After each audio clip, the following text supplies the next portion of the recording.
জ্যেষ্ঠ ছাত্ৰৰ প্ৰহাৰত নিহত ভৱেশ ডেকাৰ পৰিয়াললৈ মুখ্যমন্ত্ৰীৰ সাহায্য আৰম্ভ হ'ল প্ৰয়াত ছাত্ৰগৰাকীৰ নামত পথ নিৰ্মাণৰ কাম।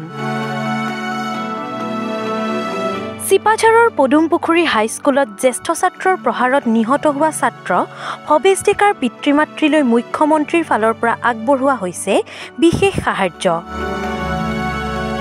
প্ৰয়াত ছাত্ৰগৰাকীৰ নামত পথ নিৰ্মাণৰ শুভাৰম্ভ কৰে বিধায়ক পৰমানন্দ ৰাজবংশীয়ে।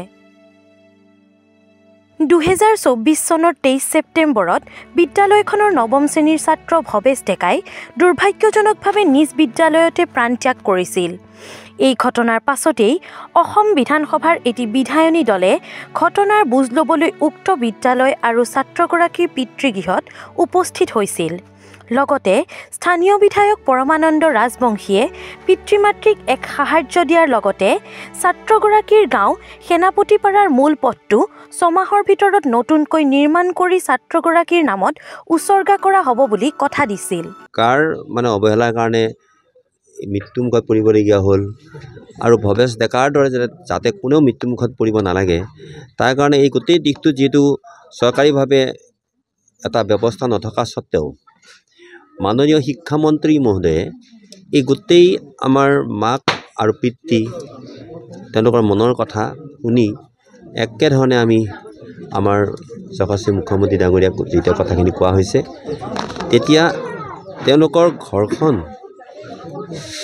এটা ভৱিষ্যত আছিল কোন ভৱেশ পঢ়ুৱাইছে এদিন উপাৰ্জন কৰিব মা দেউতাকক চাব এই যিটো নেকি তেওঁলোকৰ এটা আশা ভংগ হৈছে। গতিকে সেইদিনাখন পুংখানুপুংখভাৱে আমাৰ মন্ত্ৰী মহোদয়ে সুধিছে যে কি প্ৰয়োজন কৈছে দোকানখন ধনৰ অভাৱত আমি অসুবিধা হৈছে চলাবৰ কাৰণে উপাৰ্জনৰ পথটো আমি লক্ষ্য কৰিছোঁ আৰু উপাৰ্জনৰ ক্ষেত্ৰতেই আজি মুখ্যমন্ত্ৰী মহোদয়ে আঢ়ৈ লাখ টকা এটা দিছে যাৰ কাৰণে কি সেই ল'ৰাজনক যাতে আমি অমৰ কৰি ৰাখিব পাৰোঁ তাৰ কাৰণে এই পথটো নিৰ্মাণৰ সিদ্ধান্তটো আমি সিদিনাখন ঘোষণা কৰিছিলোঁ। গতিকে আজি আপোনালোকক মই এই গোটেইখিনি সহযোগিতা কৰাৰ কাৰণে ধন্যবাদ জ্ঞাপন কৰি সেয়েহে শনিবাৰে বিধায়কগৰাকীয়ে ছাত্ৰগৰাকীৰ পিতৃ-মাতৃৰ হাতত অৰ্পণ কৰে মুখ্যমন্ত্ৰীৰ সাহায্য পুঁজিৰ 2.5 লাখ টকাৰ চেক। আনহাতে ছাত্ৰগৰাকীৰ পিতৃগৃহৰ পৰা অসমমালা পথ সংযোগী প্ৰায় 500 মিটাৰ দৈৰ্ঘ্যৰ কেঁচা পথছোৱা পকী কৰিবলৈ আধাৰশিলাও স্থাপন কৰে।